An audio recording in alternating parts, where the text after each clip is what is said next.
আচ্ছা, মিডিয়াতে কাজ করতে হলে একটি বিষয় আমরা সবাই জানি যে গিভ অ্যান্ড টেকের যে একটা বিষয়, এই জি বিষয়ে আপনি কি বলবেন? ভাইয়া, আমি যে আপনাকে বললাম যে এত বছর ধরে আমার অ্যাক্টিং এর প্রচুর অফার আসছে, বাট আমি করতে পারি না। ইনফ্যাক্ট আমার যে ভিউয়ার্সরা আছে বা ফলোয়ার্স আছে, তারা সবসময় জিজ্ঞেস করে যে আমি কি কাজ করছি, কেন অ্যাক্টিং এ ঢুকছি না, আমাকে কেন দেখতে পারে না। সবচাইতে বড় রিজনটাই এটা, আমি অ্যাক্টিং এ ঢুকতে ভয় পাই, বিকজ এরকম একটা গুজব আছে, রিউমার আছে। যেহেতু আমি এই লাইনটাতে ওইভাবে করে খুব ভালো করে ঢুকিনি অভিনয়ের দিকটাতে, সো শুনে এসেছি হতে পারে এরকম আছে, ডেফিনেটলি যা রটে তার কিছুটা হলেও ঘটে। বাট আমি ট্রাই করব যে যদি কখনো অ্যাক্টিংয়ে ঢুকি, যেন আমার স্কিল দিয়ে, মেধা দিয়ে আমি ঢুকতে পারি। গিভ অ্যান্ড টেক কখনোই আমি প্রিফার করি না, কোনো রকম কম্প্রোমাইজ আমাকে দিয়ে কখনোই হয়নি। জি কেমন ভাই, আছেন আপনি? জি ভাইয়া, অনেক ভালো আছি। একসাথে এত এতজন সাংবাদিক ভাইদেরকে একসাথে দেখে আমার খুবই ভালো লাগছে, এবং এটা আমার জন্য অবশ্যই একটা বড় দিন। কারণ আপনারা সারাক্ষণ আমার মিডিয়া জার্নি স্টার্টিং থেকে আপনারা আমার পাশে ছিলেন। সো অনেকের সাথে কাজ হয়েছে, অনেকে আমার ব্যাপারে নিউজ করেছে, বাট আমার ফেস টু ফেস তাদের সাথে কখনো পরিচয় ছিল না বা দেখা হয়নি। আজকে সেই সুযোগটা পেয়েছি, আপনাদের সাথে দেখা হলো, খুব ভালো লাগছে। কেমন লাগছে এখানে এসে? হ্যাঁ, এখানে এসে ডেফিনেটলি ভালো লাগছে। ফার্স্টে আমি দেখলাম যে পার্ক ছিল, আর একটু ভিতরে দেখার পরে দেখি যে এখানে কিছু অ্যানিমালসও আছে। জিরাফ জিরাফ না, হরিণ আছে, ঘোড়া আছে, ময়ূর আছে। সো আমি অ্যানিমাল লাভার, আমি খুব পছন্দ করি।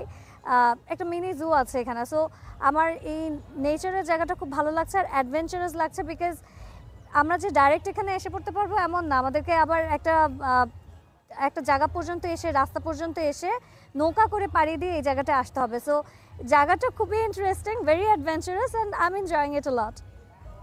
আচ্ছা, আপনি মিডিয়ার কোন সাইডটায় কাজ করছেন?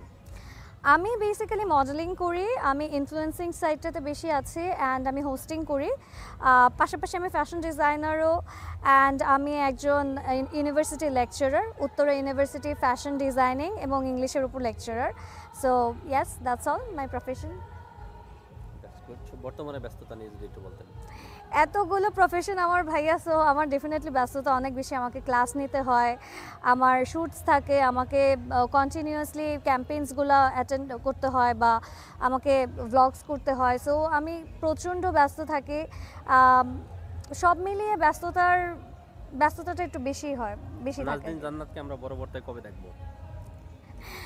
বড় পর্দায় ভাইয়া অ্যাক্টিংয়ের ব্যাপারটা আসলে আমার লাস্ট কয়েক বছর ধরে অনেক অফার্স এসে যাচ্ছে অ্যাক্টিংয়ের জন্য। এই বছরে আমার অ্যাটলিস্ট 10-15টা মুভির অফার আসছে, বাট অ্যাক্টিংয়ের দিকে আমাকে ওভাবে করে কখনো টানেনি। কিন্তু এখন আস্তে আস্তে মনে হচ্ছে যে ঢুকে পড়তেও পারি। সো দেখি 2025 সাল আমার জন্য কি ওয়েট করছে। কারণ আজকে স্পেশালি এই প্রোগ্রামে এসে অনেক বড় বড় গুণী ব্যক্তিত্বদের সাথে আমার দেখা হয়েছে। ওনারাও আমাকে অনেকটা ইন্সপায়ার করেছেন। সো দেখা যাক কি হয়, নতুন বছর নতুন কিছু দিয়ে শুরু করতে পারি কিনা। আচ্ছা, মিডিয়াতে কাজ করতে হলে একটি বিষয় আমরা সবাই জানি যে গিভ অ্যান্ড টেকের যে একটা বিষয়, এই জি বিষয়ে আপনি কি বলবেন? ভাইয়া, আমি যে আপনাকে বললাম যে এত বছর ধরে আমার অ্যাক্টিং এর প্রচুর অফার আসছে, বাট আমি করতে পারি না। ইনফ্যাক্ট আমার যে ভিউয়ার্সরা আছে বা ফলোয়ার্স আছে, তারা সবসময় জিজ্ঞেস করে যে আমি কি কাজ করছি, কেন অ্যাক্টিং এ ঢুকছি না, আমাকে কেন দেখতে পারে না। সবচাইতে বড় রিজনটাই এটা, আমি অ্যাক্টিং এ ঢুকতে ভয় পাই, বিকজ এরকম একটা গুজব আছে, রিউমার আছে।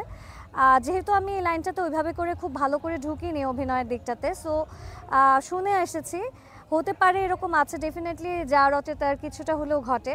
বাট আমি ট্রাই করব যে যদি কখনো অ্যাক্টিংয়ে ঢুকি, যেন আমার স্কিল দিয়ে, মেধা দিয়ে আমি ঢুকতে পারি।